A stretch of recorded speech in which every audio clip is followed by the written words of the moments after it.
우리의 삶과 역사의 한 페이지 한 페이지마다 그 주권 가운데에 이끌어가고 계신 하나님, 이 시간 우리가 세상의 소리들과 우리의 눈을 속이는 화려한 것들을 모두 내려놓고 믿음의 눈으로 주를 봅니다.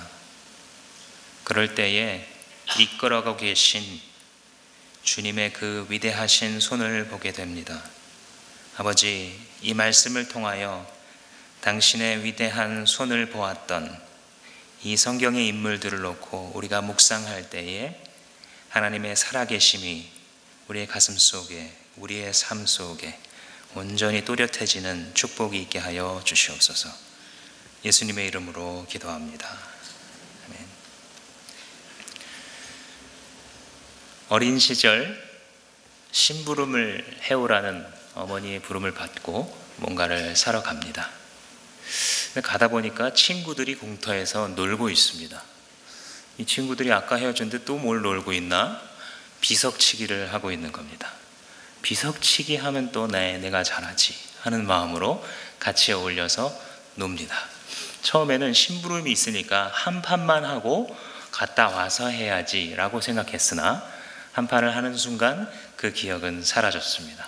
계속해서 비석치기를 하고 이제 친구가 하는 것을 기다렸다가 내가 할 차례가 됐는데 친구가 시비를 겁니다. 야, 이거 내가 할 차례잖아. 아니야, 아까 네가 먼저 했잖아. 아니야, 너는 아까 한다 그러고 안 한다 그랬다가 한 번 더 했잖아. 아니야. 말소리가 커지고 멱살도 잡기도 하고 막 흥분해 있을 그 무렵 소리가 들어옵니다. 진명아, 너 거기서 뭐 하고 있니? 엄마가 저기 서 계십니다. 심부름을 받아서 심부름을 마치고 돌아오는 것이 나의 현실이어야 되는데 그 심부름을 가는 와중에 다른 길을 만나서 그 안에서 놀고 정신을 놓고 거기에 팔려 있었던 그런 장면들 종종 여러분들도 어린 시절에 아마 겪으셨을 것 같습니다. 오늘 우리가 읽은 본문에 등장하는 인물은 하나님이 그렇게 말씀하시는 것을 들었던 사람입니다. 너 거기서 뭐 하고 있니 지금? 얘야, 너 거기서 뭐 하고 있니? 오늘 우리가 읽은 본문은 사실 굉장히 간단한 구조입니다. 에스더가 뭐라고 말을 하고 중간에 모르드게가 대답을 하고 다시 에스더가 대답하는 이 구조로 그냥 끝나게 되어 있죠. 에스더의 첫 번째 대답 그리고 두 번째 대답이 있는데 이 두 대답이 굉장히 방향이 틀립니다. 마치 두 명의 에스더가 아닌가 싶을 정도로 가만히 묵상을 해보면 이 대답이 판이하게 다르다는 것을 알 수 있습니다. 첫 번째 대답에서는 한마디로 말하자면 그렇게 하다가 나 죽어요. 그렇게 하다 나 죽으면 어때요? 어떻게 해요? 라는 대답이었고 두 번째 대답은 무엇이었냐면 죽더라도 한번 해볼게요. 이렇게 끝납니다. 그러니까 이 첫 번째 대답과 두 번째 대답의 변화, 굉장히 큰 변화가 있는데 사실은 두 개의 세계가 여기에 들어가 있습니다. 그 두 개의 세계 가운데에 이 변화를 일으켰던 힘이 무엇인지, 성도가 이 세상을 살아나갈 때에 성도를 이런 식으로 변화시키는 것이 무엇인지 이 말씀을 통해서 한번 생각해 보려고 합니다. 이 첫 번째 대답으로 한번 가보면 11절 말씀에 이렇게 얘기하죠. 임금님이 부르시지 않는데도 왕에게 다가가면 남녀노소 불문하고 죽습니다. 그게 왕실의 법입니다. 다만 한 가지 아주 확률이 희박한 예외가 있는데 그것은 왕이 자기의 금지팡이를 이렇게 내밀면 저 여자 살려줘라 라는 뜻이니까 그 금 막대기에 손을 대면 내가 살아날 수도 있지만 그건 거의 기대하면 안 돼요. 역사상 누가 그렇게 했겠어요? 라고 하는 이 마음이 에스더에게 있는 겁니다. 그러니까 모르드게가 삼촌이죠. 삼촌이 시키는 대로 했다가는 나 그렇게 하다 죽어요 라는 대답입니다. 그런데 나중에는 결국은 그렇게 하게 되죠. 가만히 생각해 보면 실제로 이 서슬시퍼런 이 대페르시아 제국에서 에스더와 같은 행동을 했었던 여인이 또 있었을까? 왕비 중에 아마 거의 없을 겁니다. 뭐하러 잘 보장되어 있는 자기의 삶, 자기의 목숨을 경각간에 둡니까? 누가? 그러니까 아마 이 제국을 누리고 살아갔었던 많은 높은 지위에 있던 사람들은 에스더와 같은 행동을 했을 것이라고, 그런 역사적인 예가 한 번 더 있을 것이라고 생각해 보기는 굉장히 어려울 것 같습니다. 근데 에스더가 이렇게 이제 대답한 배경이 무엇이었냐면 모르드게가 물어봤기 때문이죠. 모르드게가 에스더야, 너 나가서 왕한테 좀 간절히 우리 민족을 살려달라고 구해줘봐라 라고 말한 데에서 시작된 대답입니다. 우리가 이 에스더서를 지금 계속해서 묵상을 해오고 있는데 그 배경을 좀 생각해 보시면 한마디로 모르드게가 지금 궁지에 몰려 있습니다. 왜 궁지에 몰렸냐면 이 당시에 권력서열 2위였던 하만의 눈밖에 난 것이었어요. 이 하만은 아수에로 이 왕의 문고리 권력자입니다. 그 사람에게 이 왕에게 총애를 받았었기 때문에 그 왕에게 들어가는 보고 내려오는 명령이 모두 그를 아마도 거쳤어야 할 것이기 때문에 그는 아마도 실세였을 것이죠. 페르시아 제국은 우리가 잘 아는 대로 역사상 존재했던 모든 대제국 중에서도 손꼽힐 만큼 큰 영토를 가지고 있는 그러한 나라입니다.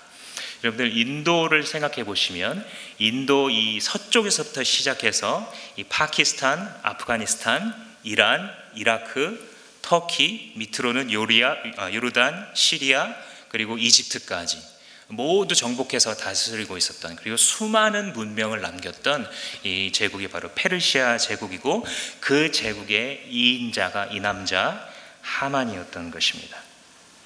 그런데 이 하만이라는 사람이 얼마나 왕의 총애를 받았는지 이런 일이 기록되어 있죠. 왕이 아니라 이 하만이 지나가는데 사람들이 그 앞에 무릎을 꿇고 절해야 되는 거예요. 이게 참 역사상으로 좀 독특한 예일 것 같습니다. 그러니까 이인자가 어딜 가든지 힘이 있고 실세인 것은 맞는데, 이 하만이 어떻게 왕을 구슬렸으면 왕만이 보통 받는 그런 영예와 이 복종의 표시를 자기한테도, 심지어는 왕이 있는데도 불구하고 자기가 받도록 왕을 설득했으니까 이 사람이 대단한 총애를 받지 않고서는 이렇게 못했을 것 같습니다.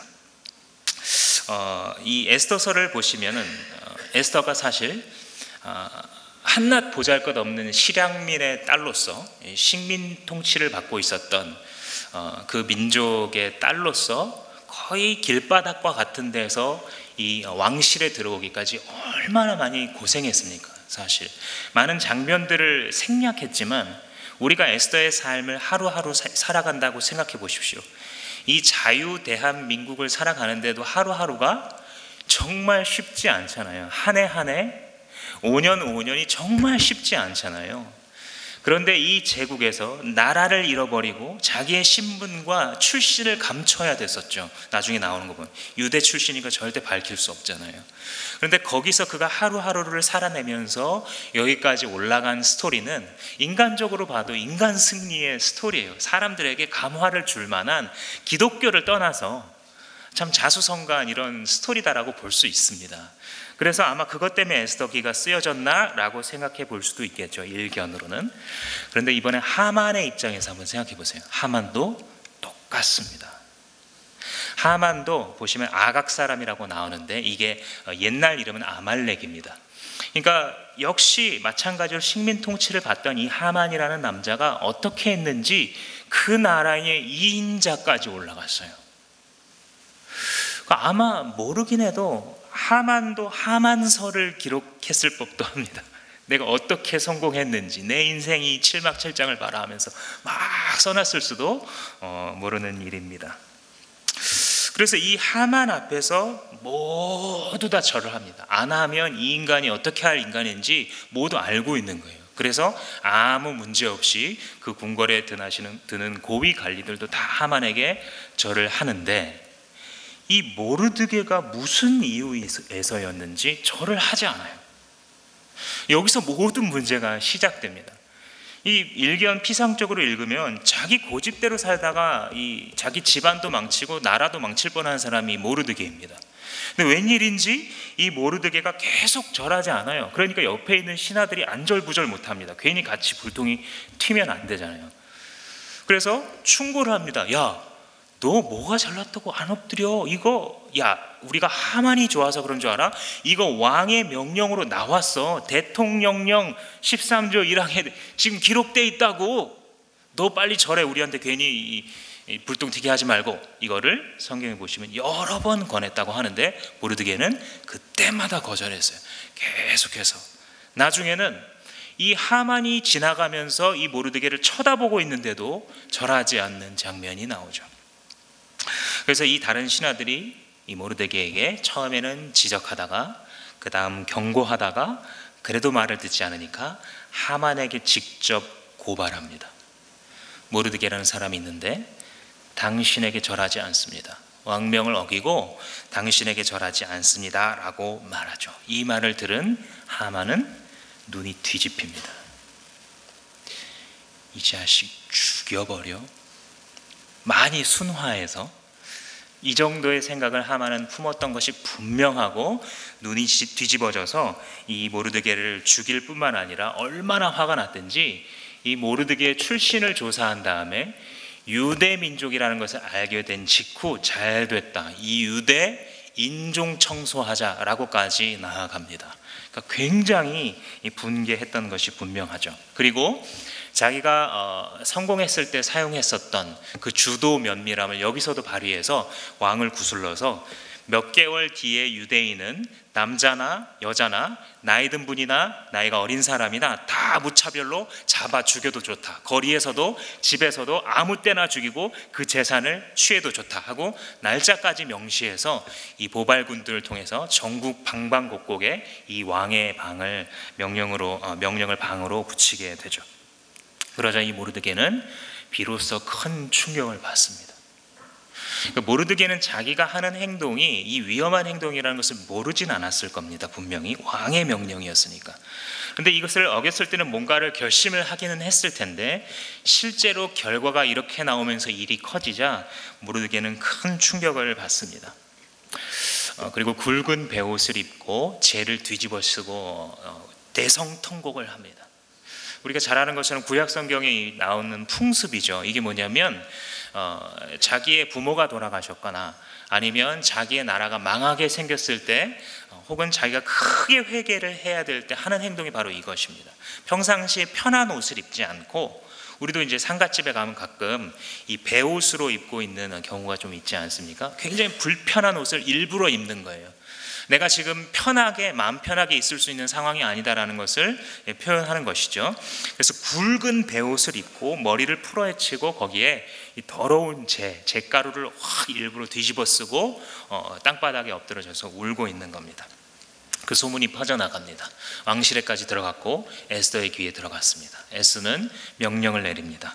가서 알아봐라. 이 에스더의 명령을 들은 사람들이 알아보니까 이러이러하다 이러이러해서 모르드게뿐만이 아니라 유대민족이 이와 같이 지금 말살되게 생겼다라는 얘기를 듣고 한 번, 두 번 서로 왔다 갔다 하면서 의사소통을 한 결과 모르드게가 그렇게 부탁을 했던 겁니다. 에스더야, 너 왕한테 나아가서 우리 유대민족을 살려달라고 한번 얘기해라. 이게 배경이었던 거예요. 이 첫 번째 에스더의 대답에 대한 배경이 이와 같은 이제 위급한 상황이 있었던 것이죠. 그러니까 다시 한번 보자면 그러다가 나 죽습니다가 에스더의 첫 번째 반응이었습니다. 여러 가지의 말을 했지만 가만히 읽어보시면 취지가 그거예요. 그러다가 나 죽어요. 이게 에스더의 아주 솔직한 고백입니다. 그러니까 비록 왕실에 있지만 비록 에스더가 하나님을 믿는 사람이에요. 안 믿는 사람이 아닙니다. 그러나 우리와 똑같은 인간이고 똑같은 반응을 보여주는 거예요. 정말 위험한 것 앞에서 가슴이 떨리는 것이죠. 아주 평범한 인간의 평범한 반응이고 아주 상식적인 인간의 상식적인 판단인 것입니다. 그렇게 왕의 이 왕실의 규례를 어기고 나갔다가는 나는 죽습니다. 내가 이 페르시아 제국에 자리 잡아 살 때까지 어떤 고생을 해왔는데요. 아마 여기 기록하지 않았어도 에스더의 마음속에 그동안 살아왔던 자기의 삶, 이 죽음의 가능성이라는 것을 본 에스더의 마음속에는 지금까지 살아왔던 순간들, 힘들었던 순간, 보람 있었던 순간, 가족들과 함께 웃고 울었던 모든 순간들이 주마등처럼 스쳐갔을 수도 있습니다. 얼마나 힘들었고 얼마나 고생하면서 지금 이 자리까지 내가 왔는데, 그리고 이제 비로소 안정됐는데 여기서 내가 뭘 그렇게 결례를 위해서, 뭐 민족을 위해서, 뭐 하나님을 위해서 그렇게 해야 되겠는가. 사실 여러분, 어느 나라나 상류층으로 살아가는 삶은 재미가 있습니다. 그렇죠? 우리들 가운데도 상류층 많으시죠, 여기 지금? 네. 아마도 서민들이 많으신 것으로 판단이 됩니다. 반응이 없는 것을 보니까. 이 상류층은 재밌어요, 삶이. 그렇죠? Life is good. 그렇죠? Life is fun. 잠깐 동안은요. 상류층으로서 많은 것을 누리고 살아가는 삶, 괜찮은 삶입니다. 대제국의 왕비로 살아가는 거 꽤 근사했을 겁니다. 뭐 와인도 어떤 거는 뭐 한 병에 1,000만 원이 넘어간다면서요? 그런 와인, 왕실인데 안 마셨겠습니까? 마셨겠죠. 그런 와인 마셔가면서 그 대제국에서 생산되는 옷감 중에 가장 최고급의 옷감으로 해온, 그 중에서도 가장 멋진 디자인으로 된 것을 가장 먼저 입는 그 왕실에서 살아가면서 고급 요리 먹고 고급인 사람들 불러다가 문화생활 즐기는 이 삶, 사람들 부리면 부리는 대로 수족처럼 움직여지는 이 삶이 꽤 근사했을 수밖에 없습니다. 그것이 나쁘냐 좋으냐를 떠나서 기분 좋은 일인 것은 틀림없는 것이죠. 그런데 내가 죽는 것을 선택해야 된다? 선뜻 아무리 신앙인이지만 내가 지금 누리고 있는 것, 고생하면서 이 자리까지 온 것을 포기하는 것은 쉽지 않았던 것이죠. 두 번째 대답으로 넘어가겠습니다. 15절부터 이 에스더가 두 번째 대답을 한 것이 기록되어 있는데, 그것을 한마디로 말하자면 무엇이냐면, 그러면 나를 위해 금식 기도해 주십시오. 나도 똑같이 금식 기도를 한 다음에 왕한테 나갈게요. 그러다가 죽으면 죽겠습니다. 죽으면 죽으리라. 이 유명한 말이 이제 여기에 기록되어 있는 것이죠. 그러니까 첫 번째 대답은 그러다가 나 죽어요 였는데, 두 번째 대답은 그러다가 죽어도 가겠습니다 라고 대답을 하고 있는 거예요. 그러니까 이 대답, 두 번째 대답, 그러다가 내가 죽더라도 내가 그렇게 하겠습니다 라고 했던 이 말이 신호탄이 되었고, 유대 역사에 있어서 가장 통쾌한 승리 중에 하나였던, 그래서 불임절이라는 명절로 유대인들이 지금도 가장 중요하게 여기는 이 명절이 시작되었던 것이죠. 인종 청소의 위협 앞에 놓였었던 이 유대인들이 반대로 자기의 대적들을 하나님의 도우심을 받아서 심판했었던 그 일들이 여기 이제 기록되어 있는 것이죠. 그래서 이 첫 번째 대답과 두 번째 대답은 모두 각각의 세계를 반영하고 있는데, 그것은 제국과 신국입니다. 이렇게 정리를 해볼 수가 있습니다. 신국이라는 것은 하나님의 나라죠. 한자로 말하자면 신국이 되는 거예요. 그러니까 천국도 같은 말이긴 하지만, 천국 하면 우리 문화의 이 편견이 옛날부터 뭐 하늘에 있는 어떤 우리가 미칠 수 없는 나중에 죽어서 가는 어떤 장소의 개념으로 우리가 한정을 하기 때문에 하나님 나라 혹은 신국 이렇게 좀 표현해 볼 필요가 있습니다. 왜냐하면 하나님의 나라는 지금 이미 우리들 가운데 임해 있거든요. 근데 지금 이 에스더의 두 대답 속에 세계 두 개가 왔다 갔다 하고 있는데, 하나는 제국의 합리성을 따라 대답한 것이고 하나는 신국의 눈으로 대답한 것이에요. 그리고 이 두 대답 사이에는 이 두 세계를 바꿔치게 하게 한 어떤 영향력이 중간에 들어가 있습니다. 그 영향력은 모르드게였어요. 모르드게에서부터 이 일이 시작되었습니다. 이 말을 듣고 나서 에스더 안에 어떤 변화가 일어나기 시작합니다. 그 말이 14절에 기록되어 있죠. 이런 때에 왕후께서 입을 다물고 계시면 유다 사람들은 다른 곳에서라도 도움을 얻어서 마침내 구원을 받고 살아날 것이지만 당신과 당신 집안은 멸망할 것입니다. 당신이 지금 이 왕비의 자리에 오른 것이 바로 이때를 위함인지 혹시 누가 압니까? 라고 에스더가 말하게 되죠. 이게 당신이 아니어도 다른 곳을 통해 구원받을 것이다? 모르드게가 이렇게 말하고 있는 이유가 뭘까요? 모르드게가 에스더보다 뭘 더 잘 알아가지고 이런 말을 하고 있는 걸까요? 그러니까 당신이 지금 아무 일 안 하고 당신 목숨 건지겠다고 왕비의 자리에 가만히 입 다물고 있어도 하나님은 우리 이 유대 민족을 구원할 것입니다. 어차피 구원받을 것인데 당신이 입 다물고 있다가는 당신의 집안만 멸망하게 될 것입니다. 우리는 구원받을 것입니다. 이 말을 어떻게 했을까? 이 모르드게가 괜히 막 센 척을 하면서 블러핑을 하면서 상대에게 자기가 원하는 행동을 하게 하려고 이렇게 하고 있는 것인가? 그렇지는 않습니다. 문맥 전체를 살펴보면 이건 믿음의 말이에요. 분명해요. 모르드게가 지금 믿음의 말로 혹은 다시 말하자면 믿음의 눈으로 이 사실을 미리 보고 있어요. 하나님이 어떻게 하시려고 작정하셨는지를 모르드게가 깨달았습니다.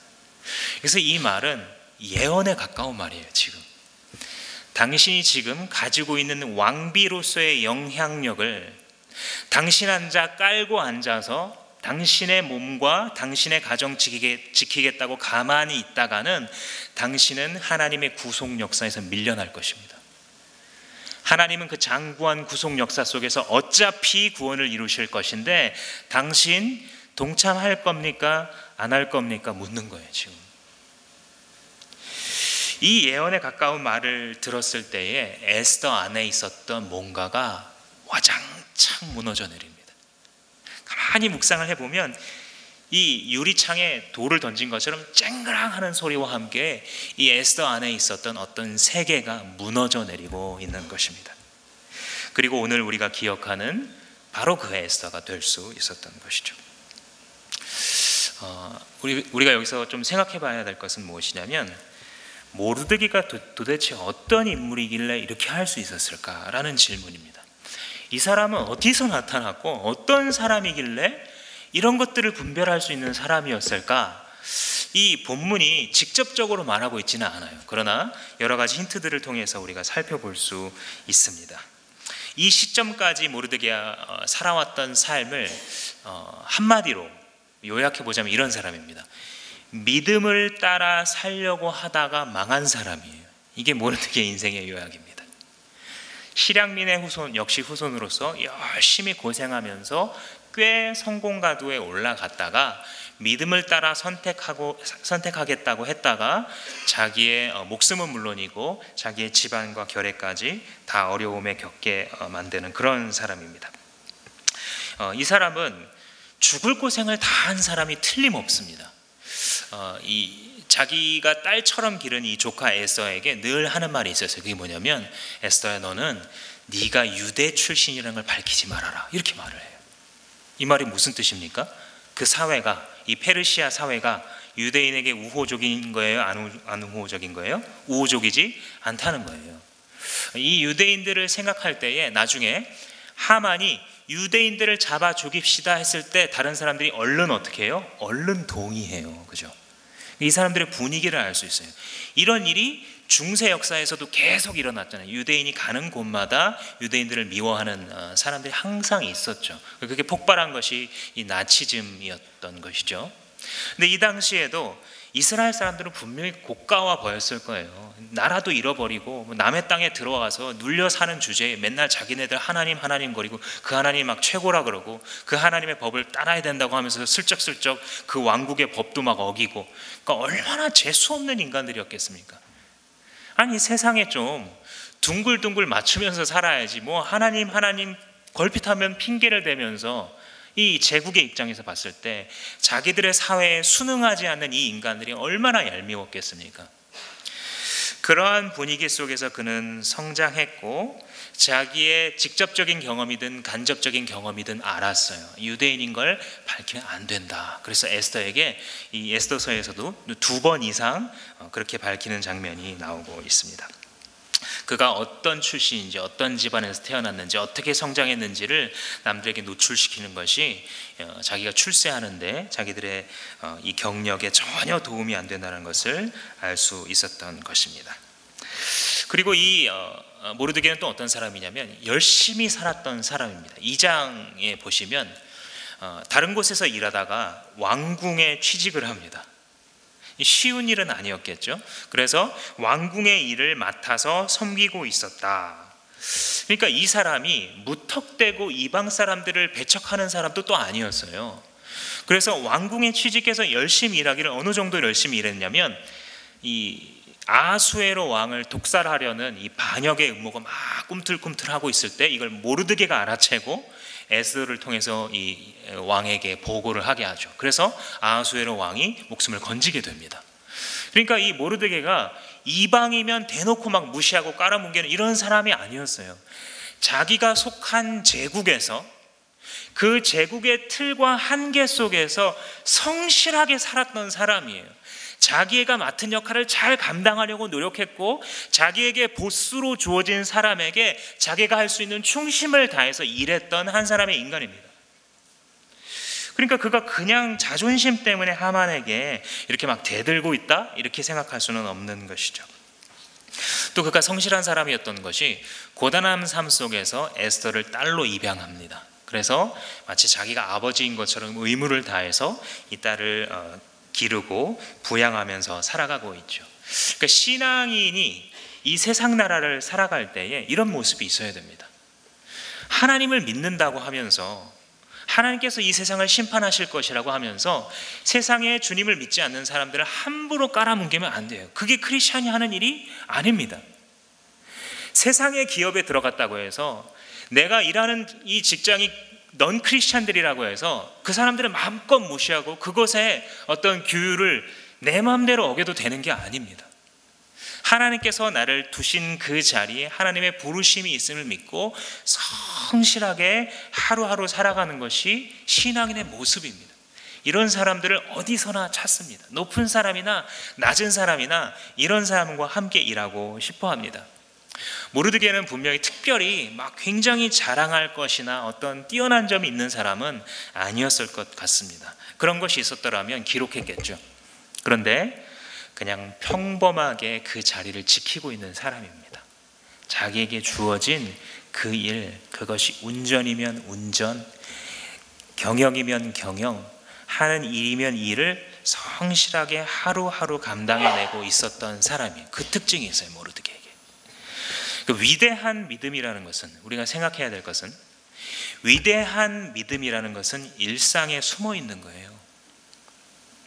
어떤 순간에 무대 위에 올려서 그래 한번 잘해봐 했을 때 거기서 믿음의 위인이 태어난다기보다는, 하나님을 분명히 만난 사람이 자기의 부르심의 자리, 제국의 한계가 분명히 있고 모순과 비리가 같이 들어 없어질 수 없는 이 세상 속에 묻혀서 살아가는데, 그럼에도 불구하고 자기의 자리에서 평범한 일상 속에 매일매일 그 자리에 서 있는 것, 그 한계가 극복되지 않고 자기가 이룰 수 없는 일들이 끝까지 자기를 괴롭힘에도 불구하고 그 자리에 서서 하나님의 주권을 인정하고 서 있는 것, 그것이 이미 위대한 신앙입니다.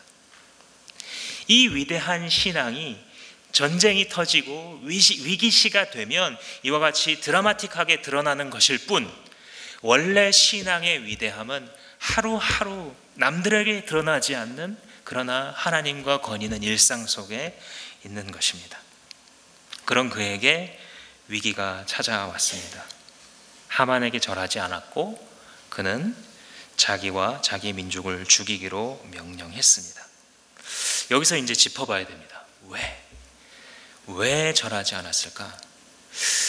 분명히 왕이 명령했는데 무슨 고집으로 이렇게 거부하다가 자기의 화를 자초하고 있나? 이 에스더서는요, 직접 그 이유를 말해주지는 않아요. 에스더의 특징 중에 한 가지가 이거입니다. 여러분들 문학적으로도 여러 가지 기법들이 있어요. 그런데 이 생략 혹은 여백의 미를 충분히 활용하는 그런 필체들도 있는데 에스더가 바로 그런 것입니다. 여러분들 어떤 북한 작가가 쓴 이런 글이 있다고 한번 생각을 해봅시다. 그가 묘사하기를, 어떤 남성이 건물을 청소하고 있어요. 그런데 그 건물에 커다란 액자가 이렇게 3개가 달려 있습니다. 근데 이 청소를 하다가 그 중에 제일 큰 액자를 떨어뜨렸어요. 와장창 깨어져 내립니다. 그러자 갑자기 사이렌이 울리면서 몇몇 사람들이 총을 들고 들어와서 액자를 떨어뜨렸을 뿐인데 이 사람을 끌고 나갑니다. 근데 이상한 것은 이 끌려나가면서도 반항도 하지 않고 마치 당연하다는 듯 잡혀갑니다. 그리고 잡혀가서 최고 존엄을 모독했다는 죄로 이 10년 징역형을 삽니다. 여러분, 이 문화권에 대해서 전혀 모르는 사람은 이해가 잘 안 될 수 있어요. 그래서 왜 끌려갔는데? 그래서 왜 반항도 안 하는데? 그러나 그 문화권에 살거나 그 문화권에 가까이 있는 사람이면 알죠. 아, 김일성 액자 깨트렸구나. 김정은 액자를 훼손했나 보다. 그 문화권에서는 그 최고 존엄의 사진을 찍은 것만 훼손해도 그 당사자를 모독한 것으로 생각하기 때문에 그것은 굉장히 중죄에 해당한다. 그런 사회다라는 것이 전제되어 있는 거예요. 말하지 않죠. 너무 당연하기 때문에 그 사회에서. 그런 거예요. 에스더서에서 모르드게가 하만에게 왜 절하지 않았는가, 이걸 말을 안 해요. 에스더서에서 하나님이라는 말이 한 번도 안 나온다는 말 사실 알고 계시죠? 아가서와 이 에스더서에는 하나님이라는 말을 한 번도 하지 않아요. 근데 아이러니하게 모든 게 다 하나님의 역사예요. 에스더 속에. 그러니까 침묵으로서 웅변하는 거죠. 이 모르드게가 하만에게 이렇게 절을 하지 않을 때 생략 기법을 사용하면서 이 두 사람에 대한 아주 간단한 칭호만 말을 하는데 이렇게 말합니다. 하만에 대해서 뭐라고 말하냐면 아각 사람 함무다다의 아들 하만이다, 이렇게 얘기를 합니다. 아각이라는 것은 아까 잠깐 말한 것처럼 아말렉의 이때 당시 현대식 이름입니다. 이 아말렉은 이스라엘의 철천지 원수였던 민족이죠. 왜냐하면 이스라엘이 이때로부터 약 1000년을 거슬러 올라가서 이스라엘이 이집트 땅에서 노예 생활을 하다가 하나님께서 능력과 편팔로 출애굽을 시키시죠.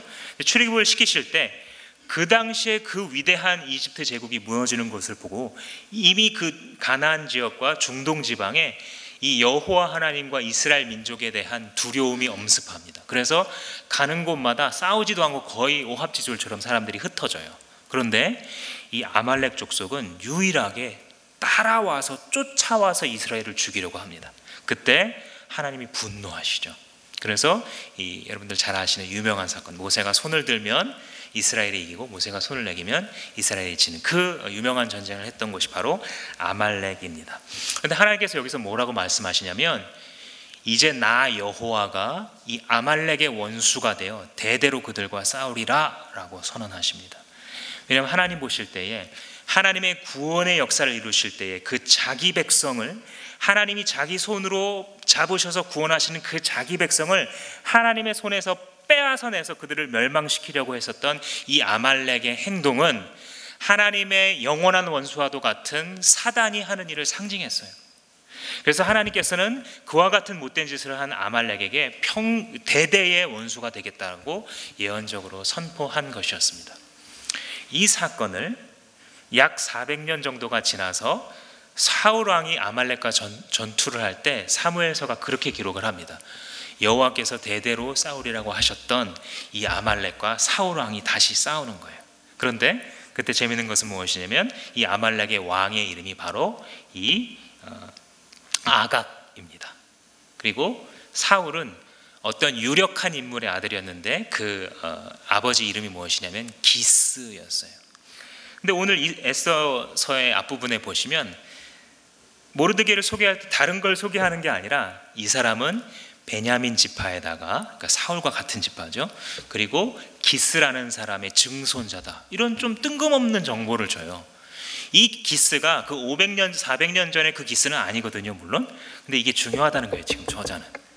다른 정보는 아무것도 안 주면서 이 말만 하고 있어요. 기스라는 사람과 관련이 있는 베냐민 지파인 이 사람이 지금 아말렉에서 거의 왕의 자리에 오르고 있는 이 아각과 이 하만과 지금 싸우려고 하고 있다. 이 정도만 해주면 알아들었지 하고 그냥 지나가는 거예요. 당연하다는 듯이. 무엇입니까?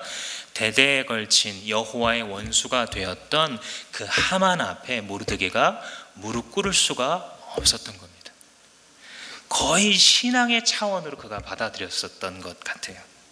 내가 어떻게 하나님의 백성을 멸망시키려고 했었던 저 원수 앞에서 무릎 꿇어서 하나님께서 대대로 쌓으시는 저들과 저들에게 항복할 수 있겠습니까? 라고 하는 것입니다. 그래서 모르드게는 어쩌면 이미 직을 걸었을 거예요. 절을 하지 않기로 아마도 기도 가운데에 고민 가운데 결정했을 거고, 그때 이미 쫓겨날 것은 각오했던 것 같아요. 아니면 자기의 목숨이 달아날 것도 각오했을 수도 있습니다.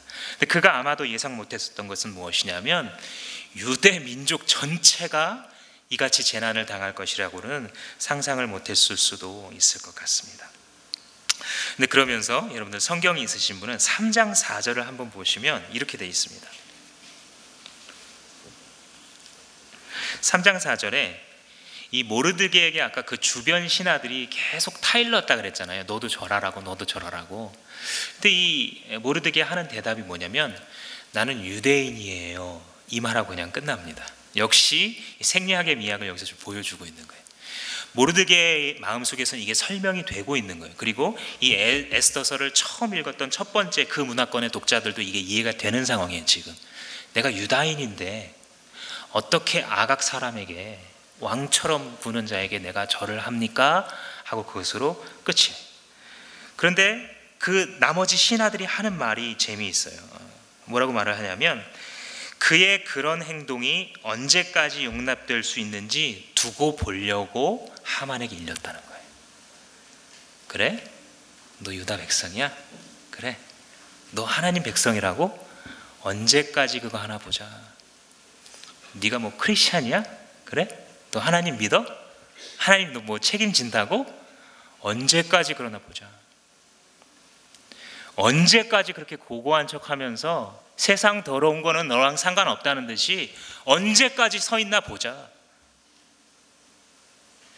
이 하만에게 모르드게에게 이 신하들 주변에 함께 일했었던 사람들이 이렇게 말을 할 때에 이 모르드게는 이미 목숨을 걸었을 것입니다. 그러니까 한마디로 정리하자면 아까 말씀을 드린 것처럼 믿음으로 살려고 믿음으로 선택을 했는데 망하게 생긴 거예요. 참 어려운 환경 속에서 한 걸음 한 걸음 살아가는 거예요. 우리들과 같이. 여러분들 어디에 살다 오셨습니까? 여러분들 대한민국에 살다가 지금 이 자리에 오셨죠. 근데 제국에 살다 오신 거예요. 여러분들 다른 데 살고 계신 게 아니라 페르시아에 살고 계신 거예요. 하나님의 나라 신국과 대비되어 있는 제국의 논리 아래, 제국의 법칙 아래, 제국의 영향과 힘 아래 살다가 지금 여기 오셨다고요. 그런데 이 자리에 왔을 때 사람들은 우리를 비웃습니다. 그 사람들만 그런 게 아니라 믿음으로 살려고 이렇게 했는데 그게 잘 풀리거나 해피엔딩으로 끝나는 게 아니라 더 죽을 위기 가운데 몰리는 것이죠. 믿음으로 결단하고 실행했는데 이게 뭐야 도대체. 하나님은 어디 계시지?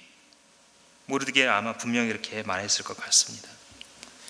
우리가 살아갈 때 성도로서 살아가려고 하면 할수록 뭔가 더 복잡해지고, 예수 믿는 자답게 내가 한번 주님의 부르심을 한번 따라서 살아보자 하면 할수록 더 손해보고 더 고통스럽고, 한 곱이 넘어갔는 줄 알았는데 산 넘어 산이고, 그랬을 때 말은 하지 않지만 마음속 깊은 곳에 회의가 찾아오죠. 하나님 도대체 뭐 하시나? 하나님 살아계신다고 하는데 하나님 도대체 우리 가정을 보고나 계실까? 아니 그냥 믿음으로 하루하루 살아가는 것조차도 괴로워요. 마음속에서 버티고 서 있는 것조차 때로는 어려운 그런 고통스러운 시간입니다. 그것을 똑같이 겪었었던 이 모르드게가 어떻게 했을까? 그것이 그가 했던 말 속에 담겨 있는 것이에요. 무엇이냐면 비록 그 몸이 페르시아 제국에 여전히 갇혀 있고 앞으로도 갇혀 살 테지만, 그리고 주변 사람들이 다 그 제국의 권세 앞에 굴복하고 엎드렸지만, 그러나 나는 하나님의 일하심을 보겠다라고 생각했던 것입니다. 제국 안에서 제국의 상체기를 가하는 믿음의 눈을 뜬 거예요. 아니, 믿음의 눈을 뜨고 보기로 작정한 것입니다. 왜냐하면 이미 믿음의 눈이 있었기 때문에. 이미 하나님의 백성으로서 구원받은 자로서 이 세계를 어떻게 바라봐야 하는지, 어떻게 살아가야 하는지 눈은 있었으나 위기 상황 아래서 다시 눈을 뜨고 하나님의 거대한 물줄기, 그 구원의 역사를 기억했던 것이죠. 그러니까 이 모르드게가 에스더에게 해준 이 말은 하나님의 일하심을 다시 깨달은 자의 외침이에요. 제국의 한계 속에 살아가고 있으면서도 불구하고, 자 봐라 에스더야, 너 지금 뭐 하고 있어? 눈을 들어서 봐. 하나님의 구원 역사는 네가 어떻게 하든 흔들리지 않을 거야. 하나님의 나라는 무너지지 않을 거야. 하나님의 나라는 흘러갈 거야. 결국 온 우주를 정복하고 그의 심판의 날은 임하고야 말 거야. 그런데 에스더야, 네가 동참하면 하나님과 같이 일하지만 이 구속 역사를 거부하면 너만 밀려난단다. 네가 그 제국의 찬란한 혜택을 깔고 그냥 앉아있으면 그 자리에서 그냥 망할 거야. 그게 네가 원하는 죽음이니? 그게 네가 원하는 삶이니? 너 지금 어디서 뭘 하고 있니? 신국의 눈을 뜬 자의 외침은 위험성이 있어요. 위험성. 제국의 입장에서 이런 사람이 굉장히 위험한 사람입니다. 통제가 잘 안 돼요. 목숨을 위협하는데도 통제가 안 되잖아요. 지금 예수의 제자들이 위험한 사람이었었던 이유가 바로 이거예요. 그 사람들이 막 똑똑하고 조직력이 있고 돈이 많아서 위험한 사람이 아니라 신국의 눈을 떴어요. 이 제자들이. 그 눈을 담을 수가 없는 거예요. 그들이 목숨을 가지고 나는 하나님의 나라를 봤다. 나는 예수의 부활 속에 하나님의 나라가 실제라는 걸 봤다. 이 외치는 자들을 막을 방법이 없었던 것이죠. 그러니 에스더 왕비여, 당신도 하나님의 일하심에 동참하셔서 왕 앞에 나아가서 간청하십시오 라고 말했던 것입니다. 에스더 왕비, 당신 그 혜택 많은 세상에, 그 혜택 많은 제국 속에 앉아있다가 죽는 것과 죽을 가치가 있는 것을 위해, 죽을 가치가 있는 것을 위해 죽는 것 중에 뭐가 더 좋습니까? 물어보는 거예요. 우리에게 물어보는 겁니다. 어차피 죽을 건데 무엇을 위해서 죽으려고 하겠습니까? 죽을 가치가 있는 것을 위해서 목숨 던지며 죽어가는 자가 되겠습니까? 죽을 가치도 없는 것을 향해서 살아가다가 시간 다 돼서 게임 오버 하는 식으로 가겠습니까? 물어보는 겁니다. 하나님의 역사 속에 하나님이 주신 이 신국 하나님의 나라를 바라본 사람이 이러해요. 모르드게가 아마 눈을 안 떴으면 잘 먹고 잘 살았을 겁니다. 분명히 제국에서 잘 먹고 잘 살고 하나님이 축복하셨어요 박수 받고 무대에서 그냥 퇴장했을 겁니다. 그런데 그는 그렇게 할 수 없었어요. 왜냐하면 이 가슴에 담겨 있는 하나님의 나라가 이 제국보다 더 컸던 거예요. 페르시아 제국이 지금도 큰 제국이지만 그 당시 사람들이 생각했을 때는 이 나라는 영원할 것이다 라고 분명히 생각했을 거예요. 그런데 그 제국보다 더 큰 게 이 사람의 가슴 속에 들어있는 거예요. 이 남자의 가슴 속에 더 큰 하나님의 나라가 들어가 있어서 그 신국을 부인할 수 없어서 제국에 갇혀 살아가는 사람들을 향해 외치는 거예요. 그게 다가 아니다. 너 그거 깔고 앉아 죽을래? 너 그 아파트 깔고 앉아있다 죽을래? 너 그 잘난 직장, 그 잘난 사업, 그 잘난 자녀의 성공 깔고 앉아있다가 죽을래? 아니면 일어날래? 일어나라. 하나님의 나라가 네 눈앞에 이에 있다. 너 어디서 무엇을 하고 있니? 이런 자들이 위험한 이유는 계란으로 바위를 치는 것 같은 이 행동을 따라하는 사람들이 같이 일어난다는 것입니다. 분명히 계란으로 바위를 치는데 거대한 제국의 벽이 흔들거리기 시작합니다. 그 제국에 틈이 생기고 균열이 가고 구멍이 뚫려서 그 뚫린 구멍 사이로 하나님의 나라의 빛이 들어오는 겁니다. 더 많은 사람들이 하나님 나라의 신국의 영광을 깨닫게 되는 거예요. 그래서 위험한 사람들이에요. 그래서 사단은 이런 사람들을 어떻게 해서든 넘어뜨리려고 하는 겁니다. 무슨 방법을 써서든. 그 사람이 성에 약하면 성, 돈에 약하면 돈, 자녀에 약하면 자녀, 명예에 약하면 명예, 무엇을 사용해서도 신국의 눈을 뜬 자의 눈을 다시 닫게 만드는 게 그들의 제1차 급선무일 수밖에 없는 거예요. 우리가 이 시간 잠시 기도하기 전에 스스로 물어야 될 것이 무엇이냐면, 우리가 어디에 살아가고 있는가? 우리는 어쩌면 이 페르시아를, 이 제국을 너무 의지하고 있지는 않은가? 이렇게 물어야 합니다. 우리의 기도 속에. 나 지금 뭐하고 앉아있지? 나 지금 무슨 혜택을 즐거워하면서 살아가고 있는 걸까? 이 현대인의 이 쌈박한 문명을 즐기면서 많은 정보를 알고 이전에 없었던 많은 것들을 즐기면서 살아가는 이 제국이 약속하는 안정된 삶과 안정된 내 자녀의 성공과 안정된 내 노후와 안정된 내 자녀의 노후와 안정된 내 손자의 노후와 끝이 없는 이 물음을 향해 살아가고 있는 것, 그래서 삶의 페이지들을 그걸로 한 장 한 장 채워나가고 있는 중은 아닌가. 지금 이 시대의 이 마지막 때에 모르드게는 어디에 있는가? 신국을 보았다고 외칠 수 있는 사람들, 나는 하나님의 나라를 보았기 때문에 그것들이 나에게 상대적이라고, 심지어는 나의 가장 사랑하는 자녀조차 이건 주님의 것이라고 상대화시킬 수 있는, 주님의 나라에 목숨 걸 수 있는 모르드게가 어디에 있는가? 주님 찾으십니다. 모르드게가 일어날 때에 에스더가 일어나는 겁니다. 에스더가 일어날 때에 그 민족이 사는 겁니다. 이 나라에 주님께서 부르고 계신 것은 많은 사람들의 성공과 많은 사람들의 조직력이 아니라 신국의 눈을 뜬 모르드게가 일어나는 것입니다. 이 시간 한번 기도하겠습니다.